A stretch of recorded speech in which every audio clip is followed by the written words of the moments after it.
button away. Hello. Button away. Hello, world. How are you? This is what happens when Mandy and I chat a little bit before I click record on everything. And yeah, hi everybody. It's going to be laid back and chill tonight. I can't get the angle of my camera right. I give up. It's bothering me now. It wasn't bothering me 10 minutes ago, but now it's bothering me. So anyway, hi everybody. It's a Labor Day weekend, and Mandy and I have graduated to jobs that don't require us to labor on Labor Day, except here we are chatting with you, which isn't really a labor anyway. The news has been blessedly how to put this? I was going to say like quiet, but then I realized that our level for what's newsworthy is so skewed over the last 5 years. Very true. Very true. There's the before times where there would have been a lot of news to talk about. And then there's the now times where it doesn't feel like the whole earth is falling into a massive sinkhole. It just kind of doesn't feel like a big news day. I mean, once we made it through the 2 weeks where Maui caught on fire and California had a hurricane and Canada caught on fire, and my climate weirding bingo card just got torn up because none of those things were on there. We got a redesign. Yeah, 100%. 100%. I missed the rain in the desert causing the folks at Burning Man to get stuck. I think that was the point where I rain was on Burning Man. That's the irony, is the rain on Burning Man. Mm-hmm. Mm-hmm. And we were talking about that with my family a little bit yesterday, and I am old enough that all I can think of is Woodstock 99 and the dumpster fire, literally, that was in the mud. I was not there. I wanted to go until I saw the lineup of musicians. And there was something about Limp Bizkit playing in the same span of time as like the Red Hot Chili Peppers and James Brown. And I was like, there's no way this is not going to end badly. My 18-year-old self was like, I feel like this is going to be a little less peace and love and a little more dumpster fire and monster fuel. Yes. That's kind of what it was. Oh my gosh. But yeah, the Burning Man being in the mud, I can't help it. I am already rewriting Don't Rain on My Parade to match this occurrence in my head. So stay tuned. New music to drop any minute now. You're welcome. Hi guys. Don't tell me not to burn. I've simply gotta. Anyway, try and make me send my gin and tonic all over my computer. I promise I won't. It'd be a very interesting ending to the episode. We said it was going to be brief. You had no idea. We said it would be brief. We said this would be laid back. You didn't know what you were getting in for. And with that, I'm going to go ahead and I'm going to roll our intro, which sounds so much more serious than we are going to be tonight. And I'm okay with that because we need some silly. We do a lot of silly around here, and I know that, but you know. And don't forget to like and subscribe while you're listening to our fancy intro that Aurora created. I can't do those things. Do the things. Do all the YouTube-y things. Yes. Okay. Hello and welcome to The Unfiltered Tea, a show where we say all the things you wish the newscasters said, unscripted and unfiltered. We talk about news, politics, and entertainment, so pull up your soapbox, pour yourself a cuppa, and let's go. And we're back. And instead Yay! of a cuppa tonight, I do have a gin and tonic along with hydration, because it's both are required. I have hydration and caffeine because my brain is trying to escape out my ears today. I don't know why. So the caffeine is to try and keep it in there. Yes. Stay. Yes, it will do that. We've also entered that time of year where, like, I wake up and the dog wakes up and we're both like, what fresh hell has bloomed now? Now we play the fun game of, is it a cold? Is it COVID? Or is it just plain old allergies? And then you do the diagnostic and you go, no, this is allergies for sure. Couple of Advil, cup of coffee, I'll be good to go. I got this. Yeah. Oh. Although it's also still very summer arrived as Labor Day arrived and we headed into fall. Yeah. You were talking about the global weirding bingo card. I mean, yes.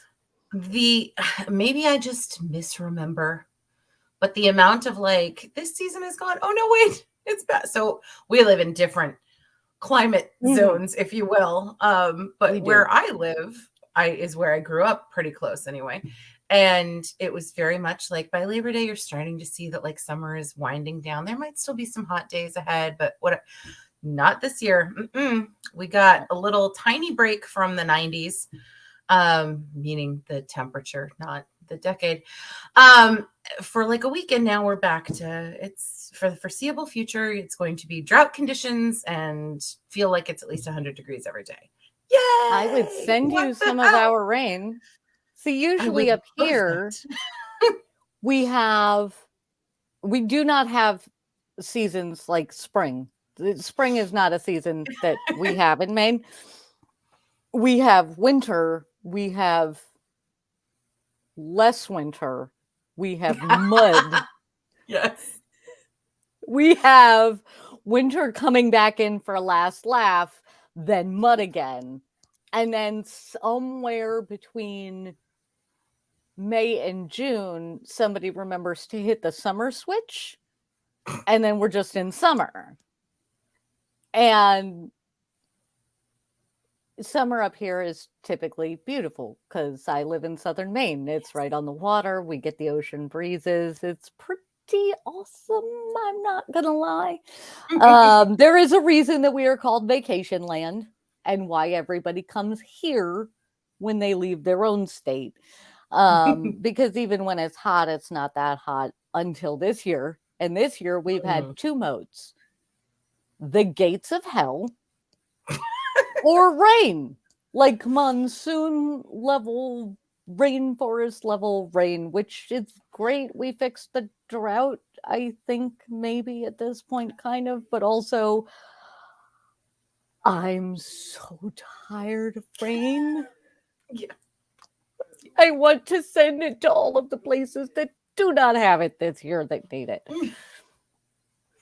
And we also, in Virginia, we usually have, in Central Virginia anyway, we usually have during the summer, the like unexpected mid-afternoon thunderstorm that takes just a little bit of the death humidity out of the day. And we've not had that, at least not nearly as consistently this year. So it's, you're just at the gates of hell, as you said. Yep. And you can feel the perspiration from all of those tortured souls as soon as you step out the door. It's great. And Virginia, like most of the eastern seaboard, you don't get the humidity. Humidity is real.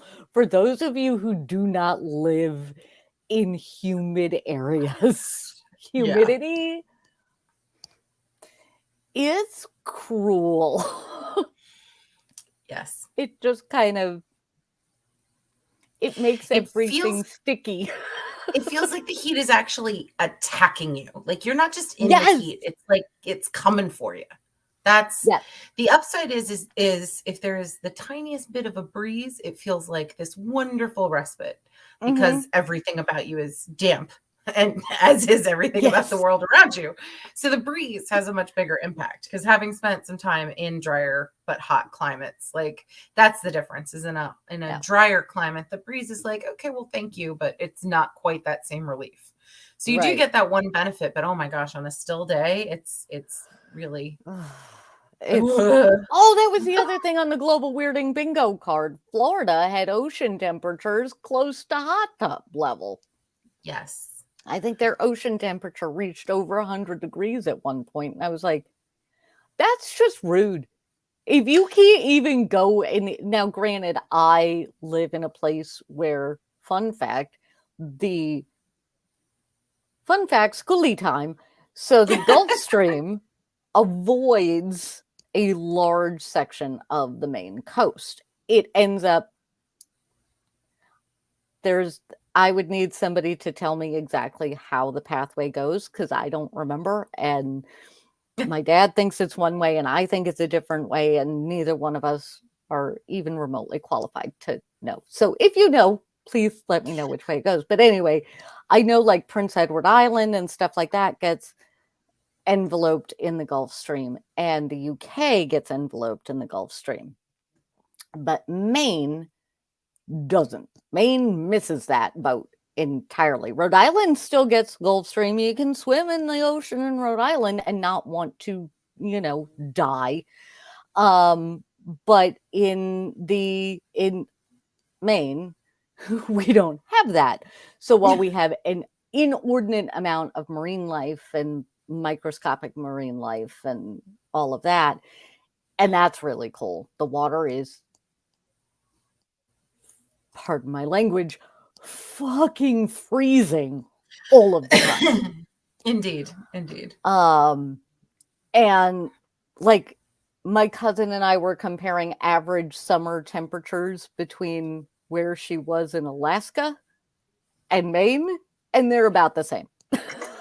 And the Alaska is, now I could be wrong, my info may be out of date, but they were close enough that I was like, yeah, we get to about that in August. I could check now, but this year has been so weird. I don't know, but the two were pretty similar. So like the advantage we have here in Maine is if you go in the ocean, you will, in the summer, you won't get hypothermia. So that's good. But you will, you can dip and it's like going in an ice bath. Yes. No, we were down just outside of the sort of Savannah, Georgia area on the coast. And we'd never been there before, so I don't know if this is new this year, but the water was often warmer than the air, which was new to us as folks who usually go to the Outer Banks or somewhere else on the coast. At least every couple of years, the water is usually refreshing, and almost you have to brace yourself to get in because the air temperature is so hot. But not where we were this year. There was one day where it was like, oh, the water is just a touch cooler than the air. Oh, nice. But the rest of the time it was like, yeah, it's sort of a getting into a warm bath kind of feeling. It's a little crazy. I feel like that would be nice at night. Maybe. It was nice because it was, and it was easy to get in. Yeah. And there was a good coastal breeze going. But I did, and I'm talking outside my pay grade too, but I heard somewhere or read somewhere earlier this summer that El Nino was shifting, which may have something to do with all of that. And I don't know enough about how that works to say any more than what I just said. But yeah, I do. I feel like the global weirding bingo card needs an update. I'm seriously, I just keep going back. What is that movie? The Day After Tomorrow, or what's the one with John Cusack? You're thinking of 2012. But The Day After Tomorrow is Dennis Quaid. Okay. Outrunning ice. And 2012 is John Cusack outrunning fire and devastation and the big earthquake that takes California right off the edge of the US. And yeah, that. If I see either of those two running, yeah, like followed by Neil deGrasse Tyson or something saying it's happening, the time is now. Honestly, the way the last few years have gone, I feel like I would be like, okay, Yeah. should I do anything or just add more gin? Yeah, big pitcher of margaritas. Smoke them if you got them kind of situation, or can we outrun this? I don't know. Yeah, I don't know. like should I outrun this or should I just kind of yeah. This is one of those many moments where I don't know if you've read the book Parable of the Sower at all. When I was a kid, my dad handed me this book that takes place in this somewhat dystopian future America. Climate weirding is happening, politicians have run amok, opiates are crazy, the average Tuesday. Yeah. And so I was like somewhere between 13 and 15, I can't remember exactly when, and my dad handed me the book and was like, you should read this. And I read through about 2 chapters and I walked in and I was like, and this is no shade to the woman who wrote it. I know plenty of people who read it and loved it. I just want to preface that. It seems like it was a fantastic book. I enjoyed the first couple of chapters. Walked in, handed it back to my dad, and I was like, I'm going to live this, so I don't need to read about it now. We're good. And then 2020 hit and everybody's like, oh my God, Parable of the Sower, you need to read this. And I was like, I knew I didn't have to read it. Kind of wish reading it would have been fun, but no. The number of dystopian attributes that we've witnessed occur in the past decade. And I can't, obviously we're our generation. I don't know if every generation has felt that way about how things have changed over the course of their comings into their own adulthoods. Wow, that was really a weird sentence that I just said, everybody. I'm sorry. I don't know where my brain turned off in that. But anyway, I don't know if other generations had that same feeling, because I know, there are some things that every generation feels like, these dang kids and their music that's just noise. And all those things are common, but man, it really does. It feels like everywhere you look these days, it's like, did I read that in a novel that scared the very life right out of me once upon a time? I feel like I did. I mean, we have AI that we now know can actively lie, because that's not a terrifying thought at all. How have these engineers not watched the same movies that you and I've watched? I don't understand. Like, how did you miss them? We need to have a AI taking over the world renaissance. Like Matrix, Terminator. Come on, let's do this. They're good movies. They're fun movies. They're not hard to watch. They're not hard to... Heck, in Barbie, most of them are referenced in some way, shape, or form. So if you want all the Easter eggs in Barbie, I'm just saying, you got to go back and watch some of these movies, because if you did not fall out of your chair, this is not really a spoiler. If you did not fall out of your chair when Barbie walks through a beaded curtain, you were not paying attention. So true. And if you don't know what scene I'm talking about, it should be available via streaming tomorrow, but please still go see it in the movie theaters, because she's creeping up on Avatar and I want to see Greta take James Cameron down. I am weirdly invested in this. Holy, hi, Macy. That is one way to say hello. I love you, but wow. I didn't hear anything, if that makes you feel any better. Nope, you wouldn't have. Oh. You wouldn't have. Doggies, man, have a... Yes, they have a special gift that they can impart whenever they feel like it. Yep. And it's often terrifying, because you have to make sure it's just the airborne gift and not another gift that they've deposited somewhere. Yeah. So sorry about that. My dog decided to join us. She is crashed out on the bed over here. But she also tried to gas me out of the room before. So my She thought just failed. wants her Anyway, space, man. I She want just Greta wants to space. take James Cameron down in the box office, like not Celebrity Deathmatch style. Although if anybody were to bring back that claymation bit of hilarity, That could be pretty I would awesome. watch. Greta Gerwig versus James Cameron. I would watch that episode. I'm just saying. Yep. But yeah. I want to see her. Well, having never watched either of the Avatar movies, I tried with the first one. I had just no interest in. It's sort of how I feel about anime, and no offense to anime, lots of people love it. No offense to Avatar, that it doesn't. I can't get invested in that visual for some reason. It just doesn't get to me. So Avatar. So yeah, Avatar can crash right down beneath Barbie. That'd be fine.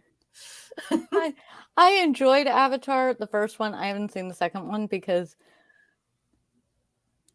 that man writes 3-hour-long movies that could have been emails.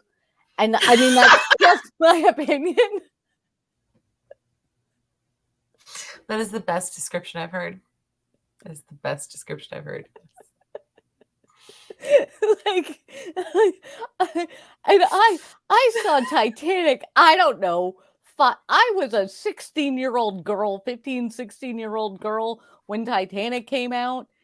Guys, I saw that in the theater more than 3 times, I think. I was not going for the script or even the overall plot. I was going for Leo and Kate. That's who I was going to see. And the car scene with the foggy windows, because I was 15 and that was very scandalous. Indeed. And pretty close. But what I was not going for was, I'll never let go, Jack. I'll never let go. By that point, we're about to launch right into there was room for both of them on the door conversation. There was, I don't care. Choices were made on both sides. Don't put it all on Rose. He coulda. I'm not between the two of them. Come on, guys. Try a little. Just a little. Just a smidge. It's not like she wasn't ready to move over. He just went, no, I'm fine. And frankly, kudos to her for not being like, no, you are not. I am going to put you on the... No, she was like, choices are made, sir.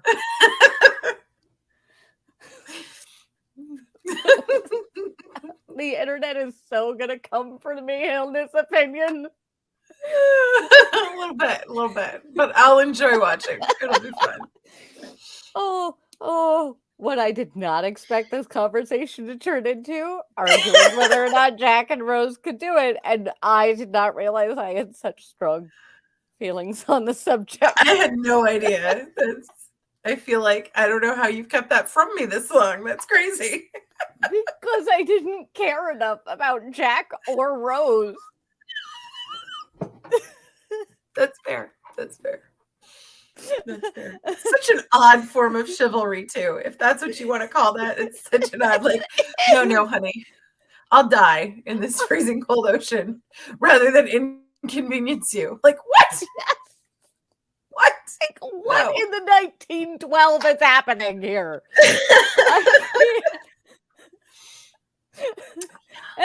Anyway, sorry, we've taken a sharp turn.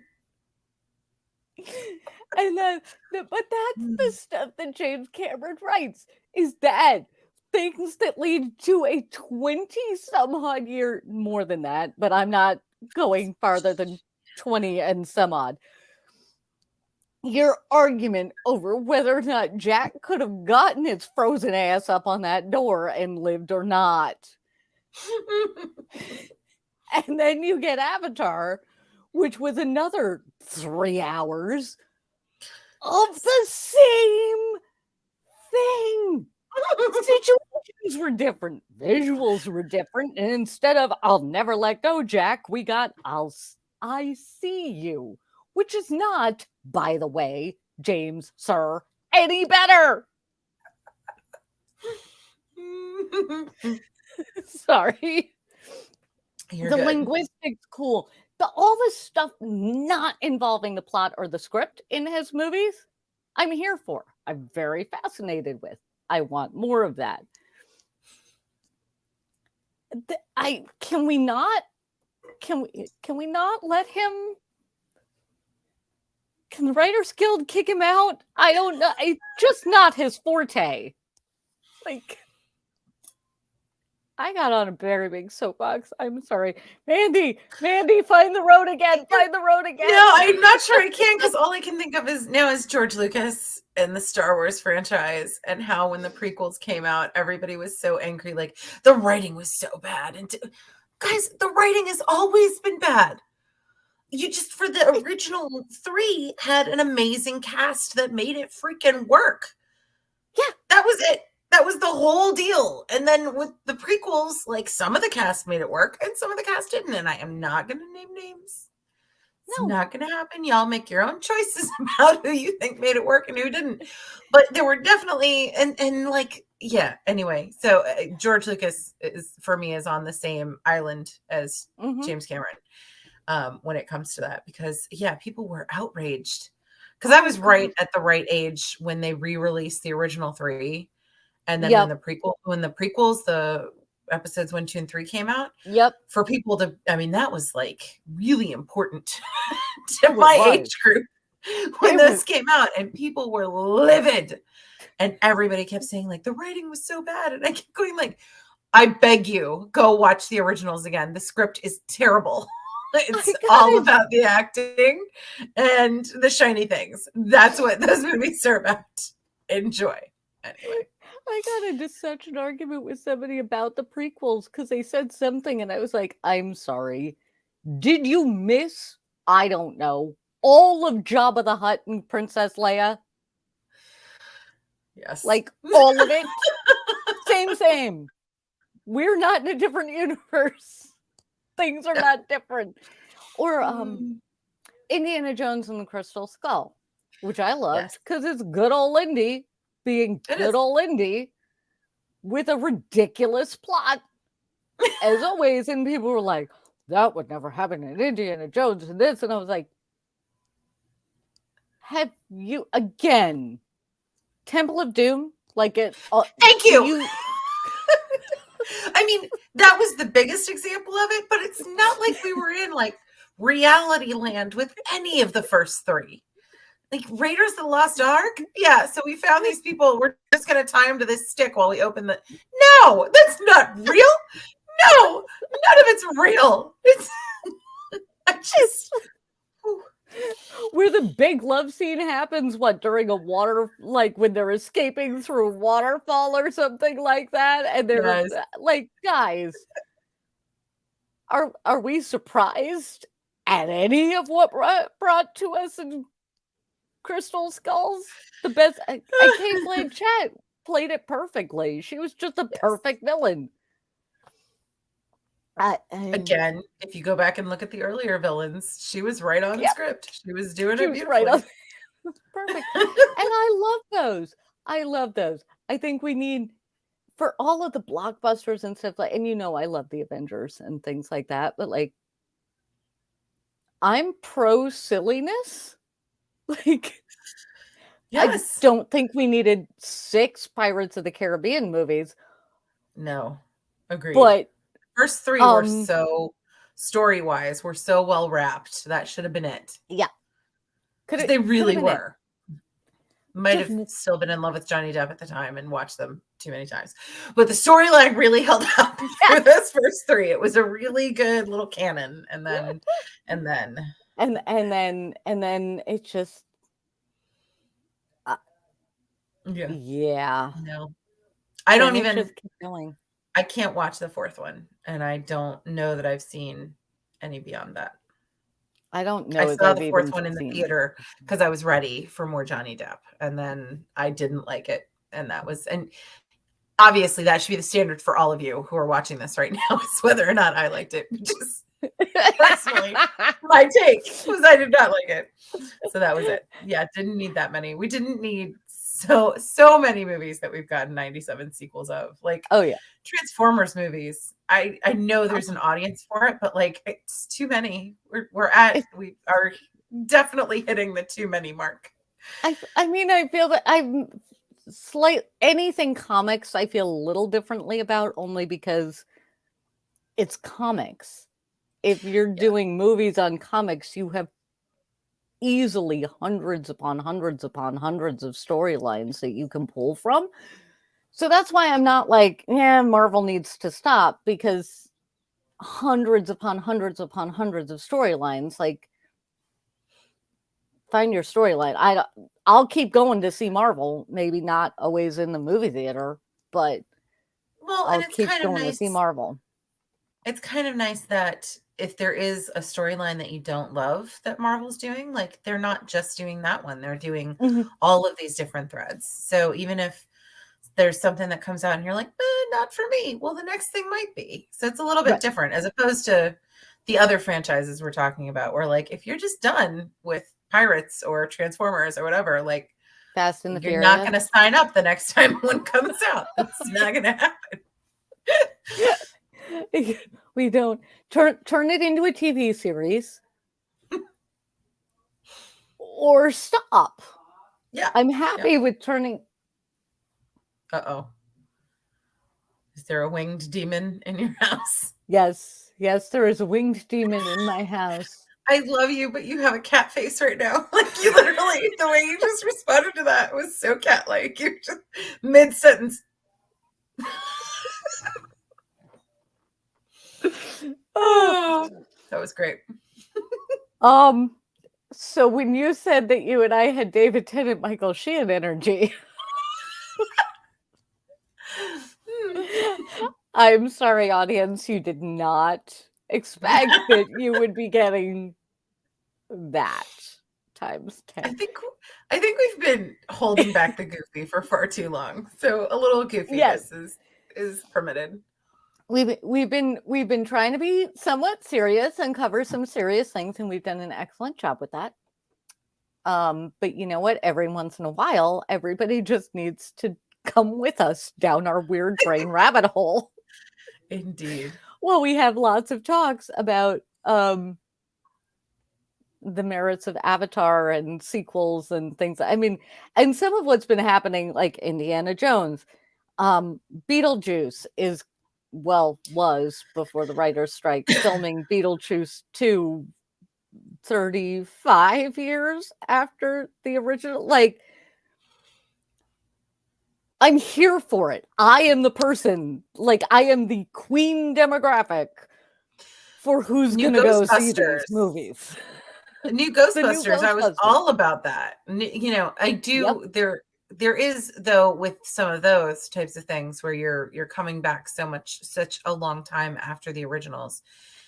I wish that there were a rating for, like, how much is this an homage to the original, as opposed to how much is this a new, like, a rethinking of it, or a new storyline, you know, as something bringing these characters, because sometimes the homage is not what you want to go for, and sometimes the homage is 100% what you want to go for as an audience member. So having a kind of, like, disclaimer at the beginning, this is 100% about playing an homage to movie X, would be really useful to me, so I knew what I was signing up for.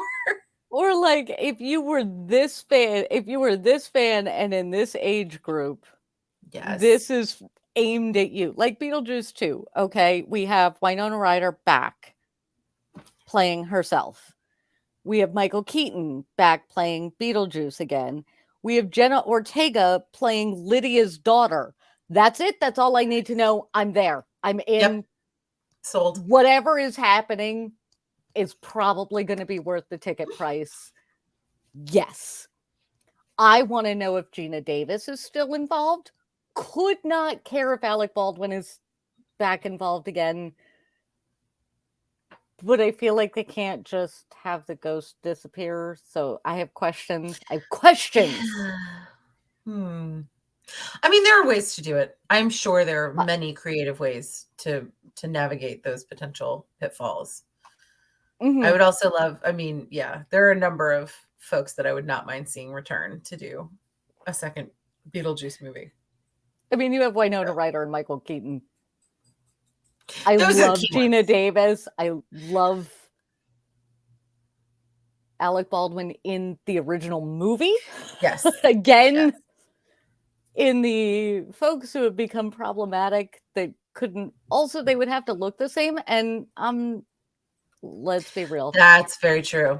Gina Davis could look the same with a smidgen of makeup and CGI work. Alec Baldwin, no.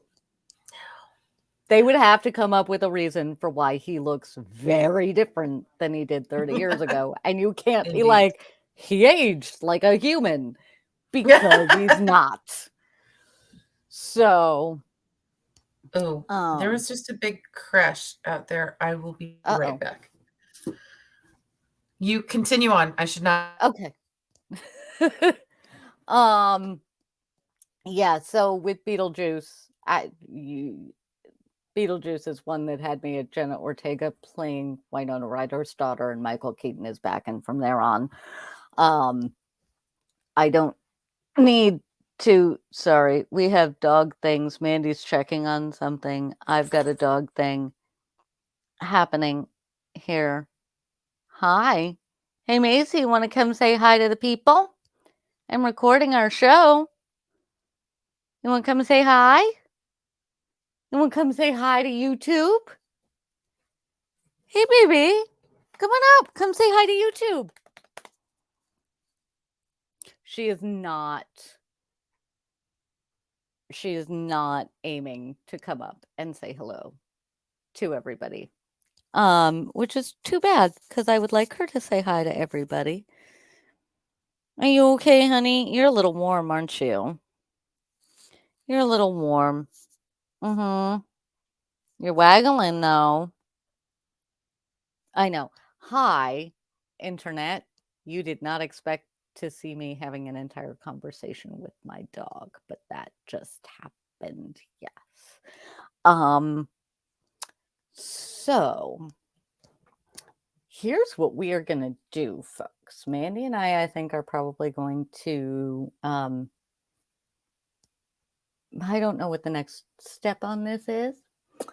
I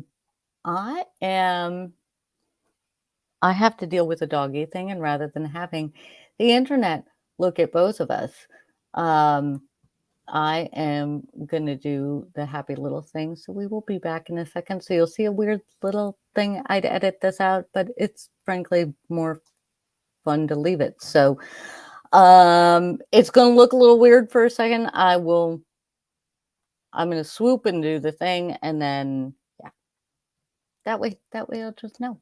You'll know that this is intentional, even if it's not ideal. Hit the right button. That's what we need to do. I just need to hit the right button.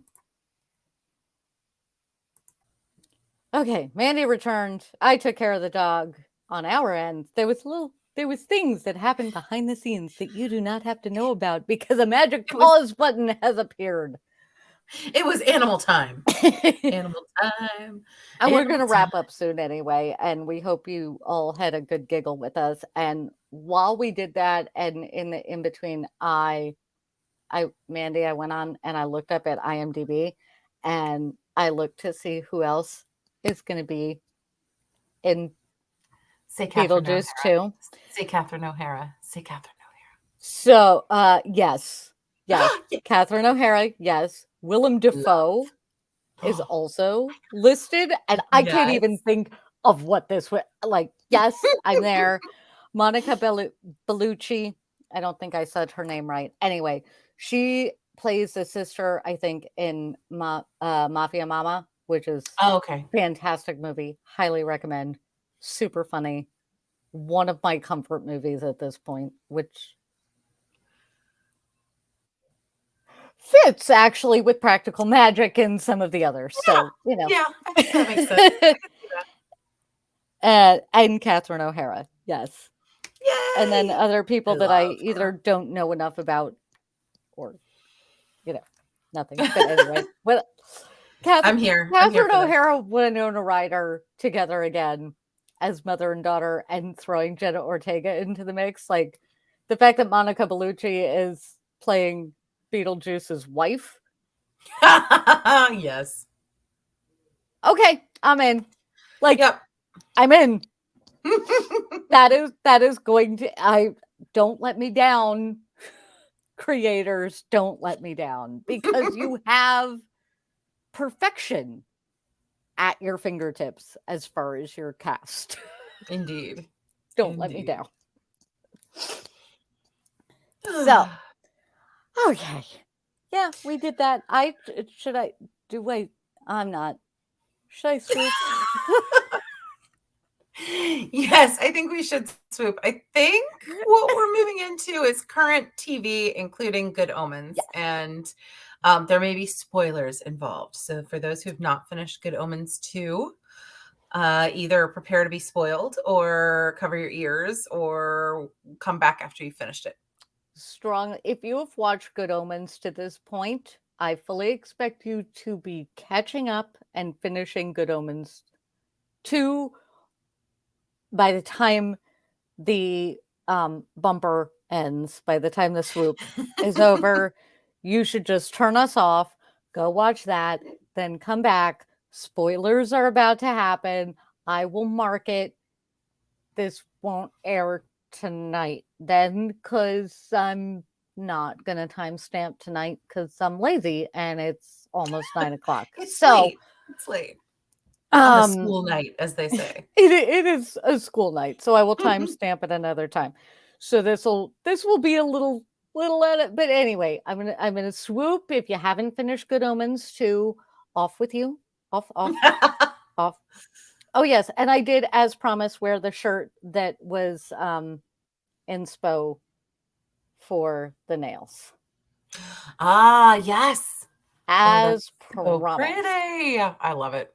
I love it. So, and now it's forgotten me again. I'm going to swoop. We're going to talk Good Omens 2, other TV stuff. I haven't caught up on any of the things that Andy told me I should watch.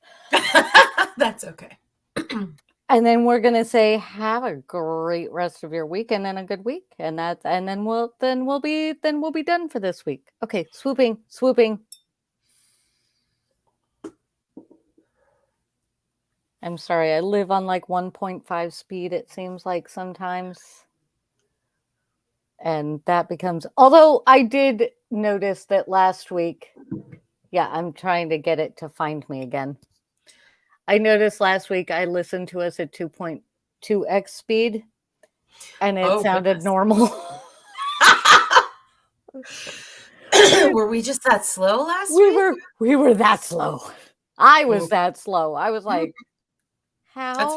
This isn't really 2x speed, is it? It was. I'm gonna let you take it for a bit while the camera tries to find me. I'm just gonna keep trying to get the camera to find me again. So yeah, Good Omens. Hopefully, if you're watching Good Omens 2, that means that you watched the original Good Omens, which of course was based on the novel by Neil Gaiman and Terry Pratchett. One of my favorite books of all time. I've read it probably 10 times over the past, I'm not going to say how many years. It is, and the first season, which was the entire plot of the book, was so well done and so true to the book. It was just, for those of us who do adore that book, it was beautifully done. It was just, yes, perfection. Chef's kiss, as a friend of mine likes to say. Mwah. So coming into Good Omens 2, expectations were high. And their rumors were abounding before it dropped about what was going to happen, what was going to happen to our two central characters, Aziraphale and Crowley, or Crowley, excuse me. And so I have been watching the whole thing with my child, who is 15 now, and was very, very excited about the idea of there being an actual romance between these two main characters. So that was sort of her driving force. My driving force was just what are you going to do now? Yeah, What else? exactly. I mean, what happens next? I want to know what happens next in their world because they're such fabulous characters. And then if you're like me, you saw the ad with John Hamm walking naked through the streets of London and you just had to show up for that first episode to Also, find can out we what just that was all about. take a moment to appreciate not every dramatic actor that can pull off, a super dramatic role like Don Draper can turn around and become Gabriel, who is one of the most hilarious comic characters ever created. Yes. And John Hamm is so Oh, fucking yes. good at that. So, sorry, had to. John Hamm walking down the streets of London wearing nothing but a box. I am there. Yes. John Hamm then being one of the most. He's in good company with his. Indeed. Anyway, I had to take a moment because that does not happen every day. Taking David Tennant and turning him into, a super dramatic thing, that's easy enough to do. Because if you can do that level of comedy, usually there is a lot of truth to the drama is easy, comedy is hard. Yes. Trope.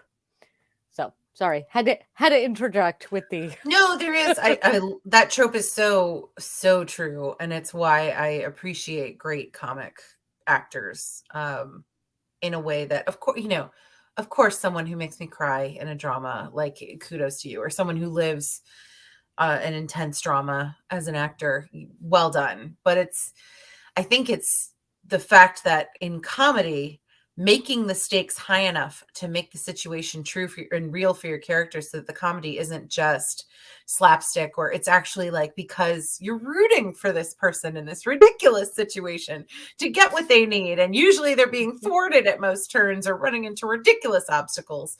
And that is a hard balance to strike, because when it's, Sophie's Choice, it's rather easy to understand, to get involved in that emotional situation. When it's, Get Smart, it's a little bit harder to be on the edge of your seat going, are they going to be okay? So they're slightly different skill sets for sure. And I think it probably is a little bit harder. It's funny, we have trouble, I think, as a society, seeing comic actors move into dramatic roles. But doing the reverse it seems to me like it's actually a bigger hurdle to jump. So yeah. Oh, absolutely. Like, I remember when Sandra Bullock did The Blind Side, whole different show. We will cover that at some point. Yeah, goodness. But Sandra Bullock went to do The Blind Side, and everybody was like, is she going to be able to do drama? And I'm like, yeah. Her comedy is so good. I was not worried about her doing drama at all. I was like, she's made me cry in comedies, guys. Like, she's got the chops. We're good. We got this. Or maybe I'm just a sap. I don't know. One of those things is true.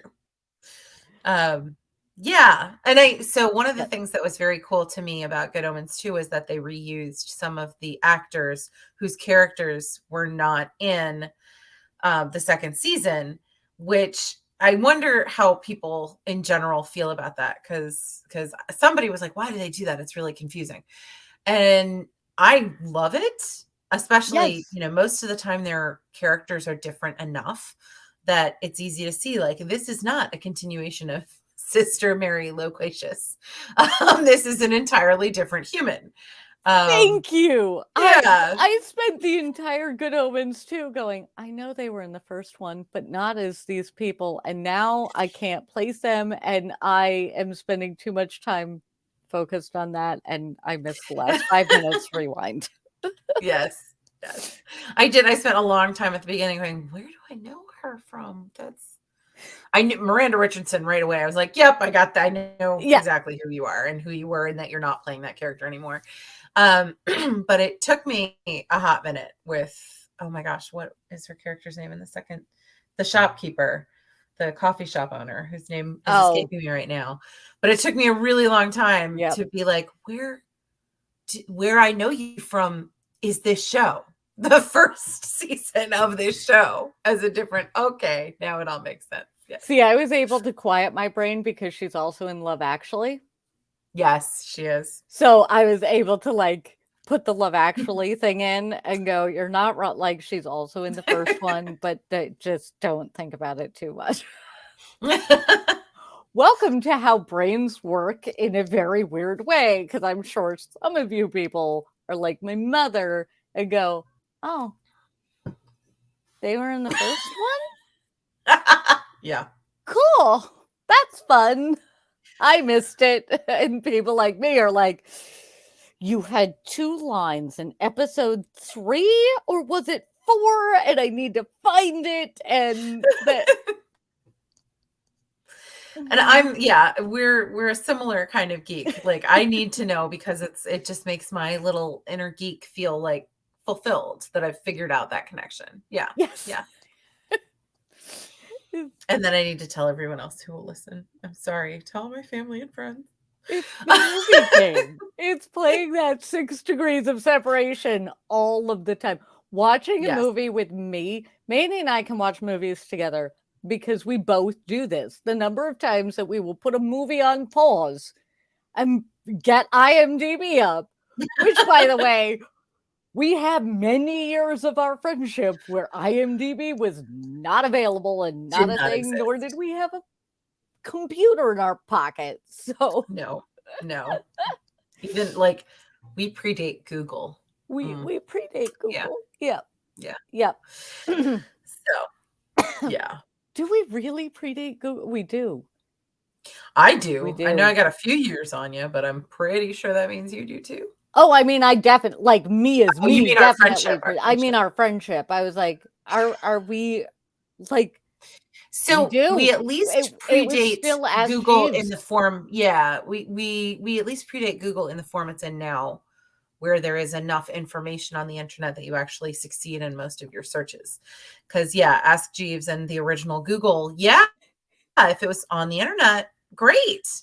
If you knew the right search terms. Yep.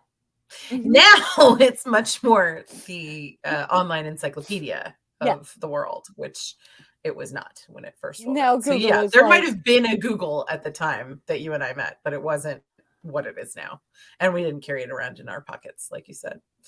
I have to look this. I'm Googling how old you're Googling Google. I love it. I love it.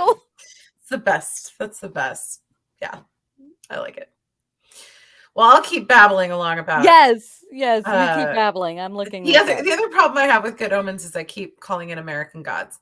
Not that the shows that have been made of these 2 Neil Gaiman properties are of equal caliber or even comparable. Just because they're such different books, they're such different approaches to but for some reason, so if I start talking about American Gods, just slap me through the computer because that does happen to my brain. But so my child was rooting the whole season for the Aziraphale and Crowley kiss that she was just dying for. And because we already announced that there are spoilers are coming. She got it. That. You already got this, but like we warned you. If you made it this far after our big spoiler alert, that's on you, not on us. Agreed. But yes, so it happened. She screamed a lot, in like happy screams, a lot.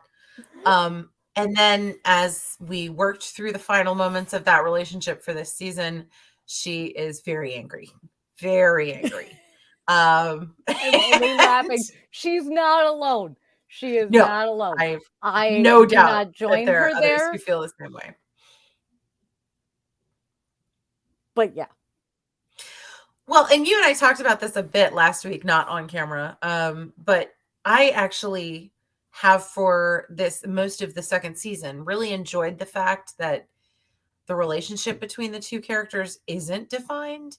Yeah. Because once you define a relationship as whatever, a friendship, a romantic relationship or whatever, then there are expectations that people are fulfilling or not. But the way that relationship worked throughout the whole book, throughout all of season 1, therefore, and until very close to the end of season 2. They're just two people who care about each other and are doing what needs to be done to support the other person. And there's something really beautiful about that to me. So obviously, like, I don't want to see that relationship end either, or be, you know, cast into doubt. But yeah, there was something kind of nice for me about the fact, and it's not that I deny them a romantic relationship, you know, go have fun, guys.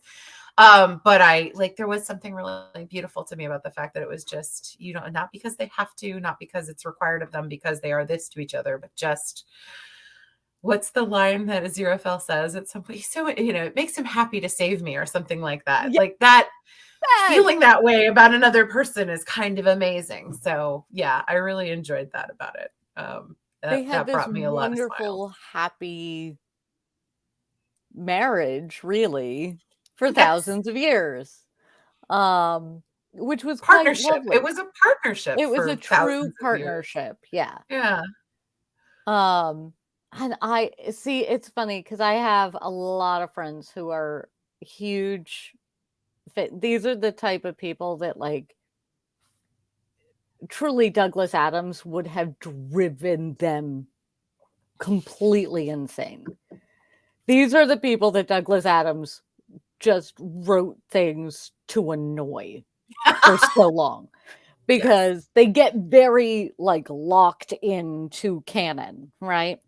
Yep. And I can fall into some of that too, but Neil Gaiman was friends with Douglas Adams and Terry Pratchett for a reason, and none of them felt like getting locked into canon was a wise thing to do. And so when they got through the whole thing, right, I had a lot of friends who finished before I did the Good Omens too, and they were like, "I'm very mad at you right now, Neil Gaiman." And just the internet exploded, and I'm like, so I get to the end, and I was like, I don't understand the anger. They're both so, all of it is true to themselves.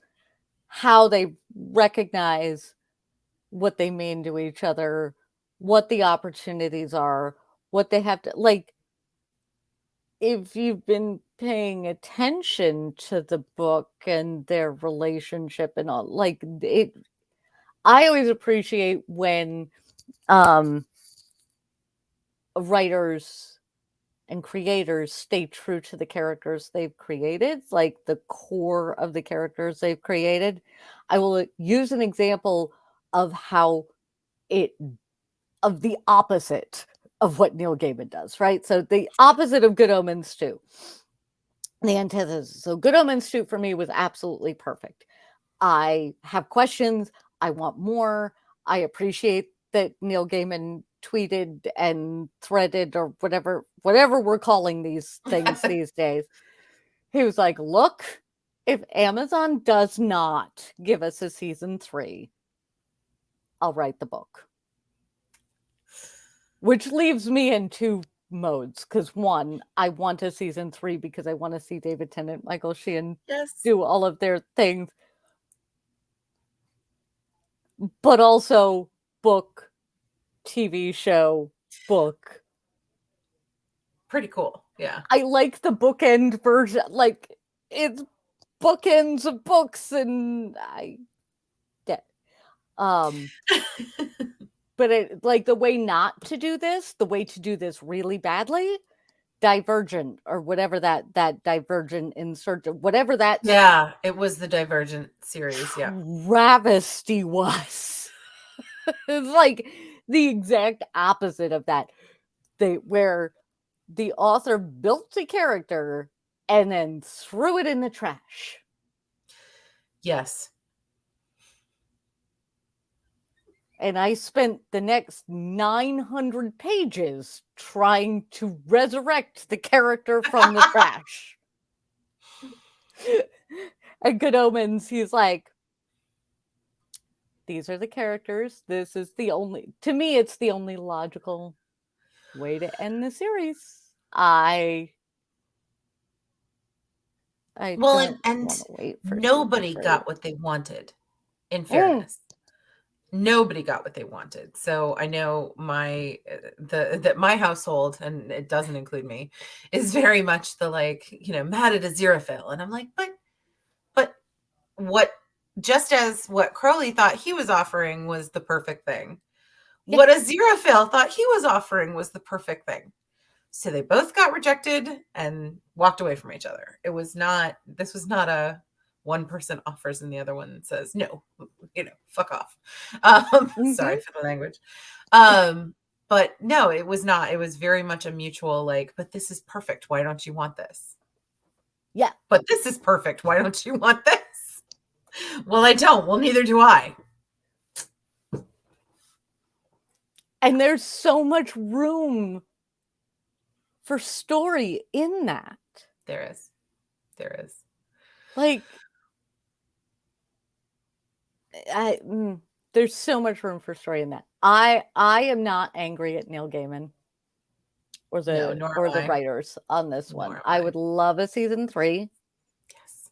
I appreciate that Neil has been like, don't worry, I'll give you the rest of the story in one way or another. Great. At this point, the man could go on YouTube and just narrate his thoughts, and that would work for me.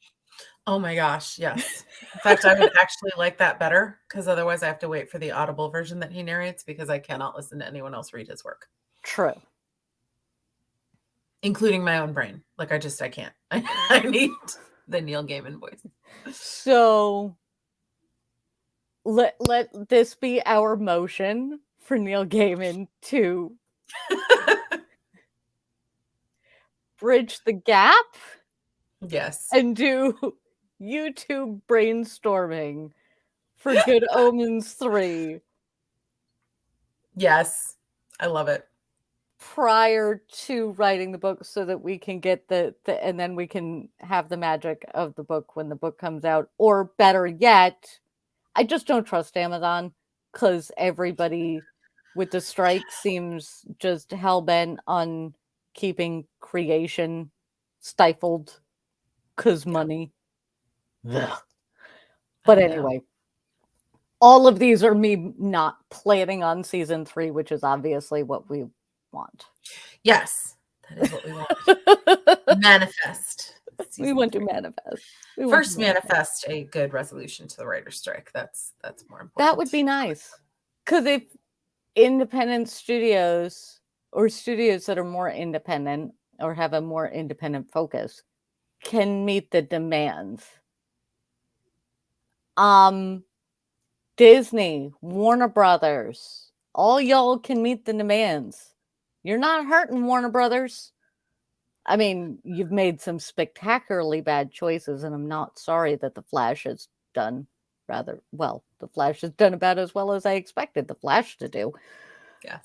And although sidebar thought, Warner Brothers needs to take a different tactic away from, like, the Mattel universe. Here's the thing. Barbie is doing amazing because it was good creation and it was a great creative team. Support your creative team. Get movies that make $1 billion. Use ChatGPT and AI to create a Matchbox movie, and you are going to have a crap show. Yeah. Just I've said it before and I'll say it again. As far as I'm aware, AI is only capable of recycling old content. So you're literally taking the creative out of the creative process. Exactly. And and then, I mean, or do, and then that automatically goes into public domain, because if it's all AI generated, as per a recent ruling, nobody owns a copyright on that, which means content creators like me and Mandy can tear your movie apart and show it on our channel while we pick it apart. Yay! So there's your choices. Pay for great creation, make a lot of money on the back end for getting great creation, or don't, and see how long you can last, because you are not going to last as long as you think you are. Not with independents getting waivers signed, not with was it Studio A24, which has put out some very memorable movies over the last few years. They met all the demands. They were like, these seem like you would like to be treated like a human. Sure, let's do that. Which means some movies. What's the one that just dropped? Ferrari. Yes. With Adam Driver. He could promote that. There could be a premiere, and you know what? They're gonna get people like me going. That was a whole soapbox, and I'm sorry. No, it's true though. I mean, it all for me. First of all, from what I understand of the demands of the writers, all they're asking is for recognition in their contracts for the types of content delivery that didn't exist when the contracts were last negotiated. That's pretty freaking simple and reasonable. And like anyone who hasn't actually read the demands should shut the hell up if they are saying that they're asking for too much. But the other thing is, it makes me think of minimum wage conversations, raising the minimum wage, which I won't even, because that's like a whole long spiel. But that's what it makes me think of, the refusal to increase the amount of recognition financially that a writer gets for what they've written. It's absolutely ridiculous, because the only thing you're preserving is the ability of the people who already have too much money in the setup of that studio or whatever to get more money. That's all you're preserving. And I don't understand why that person, who honestly probably hasn't done a creative thing in a hot minute, it seems more deserving to you of all, just amassing these huge amounts of wealth, as opposed to actually giving it to people who, I don't know, need it to continue to do creative things, aren't sitting on top of piles and piles and piles of money that they don't need in the first place. So it just I know that can't be the scenario in every single case. I'm sure there out there somewhere is some person who actually is concerned about the bottom line for a real reason. And to that one person, if you exist, I apologize for throwing you in the lot with everyone else. But the majority of this is just a nightmare that makes no sense to me. Oh yeah. I mean, I saw a graph involved with the both SAG-AFTRA and WGA, and I didn't go on a deep dive to confirm this, so maybe it's wrong, but I doubt that it is wrong. And it was done by somebody who is a member of the WGA or SAG-AFTRA or both. I was like, to put this into a pie chart, I spent time in Excel to try and get this into a visual form to show people. Excel won't show in a pie chart the amount that they currently get. So profits, the percentage isn't high enough for them to actually have a wedge. Yeah, is not high enough for them to have a wedge in this. And with what they are asking for, the percentage still isn't high enough for a visible wedge. If the studios can't handle providing them a visible wedge of the pie that they create. Yes. I don't know what the answer is, but I think maybe the studio executives need to rethink if they need that $3 billion in their paycheck this year, or if maybe, just maybe, a writer that would take not even just the tiniest, not even a noticeable fraction of that out of your pocket, but would then provide you with 5 times that, because it's math, people, come on. If the little guys make more money, the big guys make a shit ton more money. It's not hard. It's like a fountain. It all flows up. It all flows up. Sorry, that was.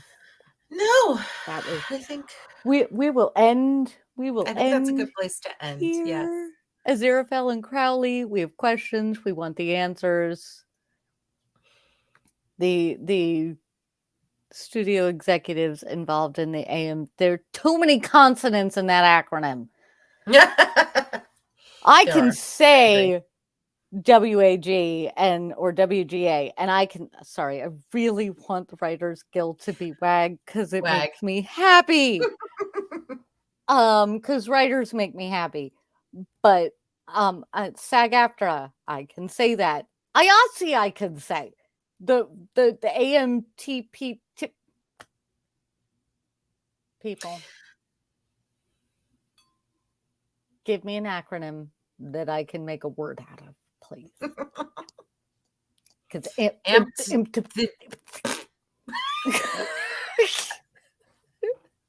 no disrespect intended. I'm disrespecting anybody who is like, let them starve. When they're starving, they'll come back to us. Nope, I'm going to disrespect you because you have disrespected everybody who may do your money. Yeah. So, I'll disrespect them. They can earn my respect back. And until then, I will go with because it sounds kind of like a swear. It does. It does. Not. So. Excuse me. Bless you. I didn't hit the button fast enough. All right. Sorry. I had no warning on that one. I will post this in a day or so because timestamping and spoilers require timestamping. I would never. I will warn you in the show notes, guys, as always, and it's in the chapters. Like I always will warn you. Spoilers, unless, well, no, that clarify that. If it's new this year, you get a spoiler warning. If we are talking 6 months, if it's TV show and we're talking like 6 months, whatever, and beyond, I'll try and give you a spoiler warning. But no, and if it's over a year, you're out of luck. If you haven't seen it, you're probably not going to. Fair. And yeah, so there is a statute of limitations in my world on spoilers, so I'm just going to tell you that right now. Very fair. So I'm going to go ahead. Oh, yeah, my brain just, if you could, that power down noise that your phone makes, or the AirPods make, that's what my brain just did. I hope everybody had a fantastic long weekend. Yes. And next week I might need to fill Mandy in on some hot hockey news because I am very excited about some stuff going on. Otherwise, leave us comments. Find me on the Instagrams and the threads and whatnot. Send us news stories if you've got a weird thing you want me to dive into. Let's do it. If you're amongst the communities that I'm a part of on YouTube and you see me in the chat as my name, not as the Unfiltered Tea. Let me know if you think I should cover something that we're interested in, and we'll do that. And yeah, we will see you in the next one. Have a good week. Thanks for joining us for another episode of The Unfiltered Tea. Don't forget to hit that like button. If you have a story you want our unfiltered take on, go ahead and drop it in the comments, and we will